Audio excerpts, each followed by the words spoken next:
Tuesday morning breakfast வந்து இடியாப்பம் தான் செஞ்சுருந்தேன். தொட்டுக்க வந்து தேங்காய் பால். அதுக்கப்புறம் லஞ்சுக்கு ஸ்கூலுக்கு வந்து கேரட் பீன்ஸ் பொரியல்.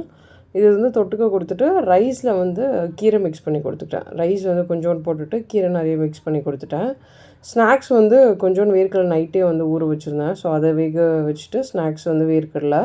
ஸ்கூல்லேருந்து வந்ததுக்கப்புறம் மறுபடியும் ரைஸ் வந்து சாம்பார் மட்டும் சாப்பிட்றேன்னு சொல்லிட்டேன். ஏன்னா தயிர் வேணும்னு சொல்லிட்டு கொஞ்சம் சாம்பார் ரைஸ் கொடுத்துட்டு அதுக்கப்புறமா மறுபடியும் ரைஸ் வாங்கி சாம்பார் வாங்கிக்கிட்டான்.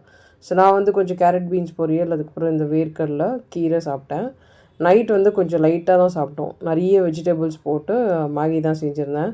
ஸோ இது வந்து கொஞ்சம் சீக்கிரமாகவும் சாப்பிட்டுட்டோம்.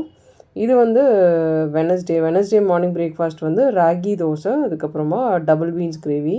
அன்றைக்கி நான் குழம்புலாம் எதுவும் வைக்கல. வெறும் அந்த டபுள் பீன்ஸ் கிரேவி மாதிரி செஞ்சுருந்தேன். ஸோ அது ரைஸ்க்கும் தொட்டுக்கலாம், மார்னிங் பிரேக்ஃபாஸ்ட்க்கும் ரெடி பண்ணிடலான்ட்டு அதுதான் ரெடி பண்ணியிருந்தேன்.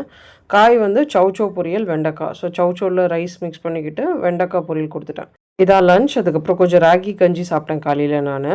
நைட் டின்னர் வந்து கோதுமை தோசை, அந்த டபுள் பீன்ஸ் கிரேவி இருந்துச்சு.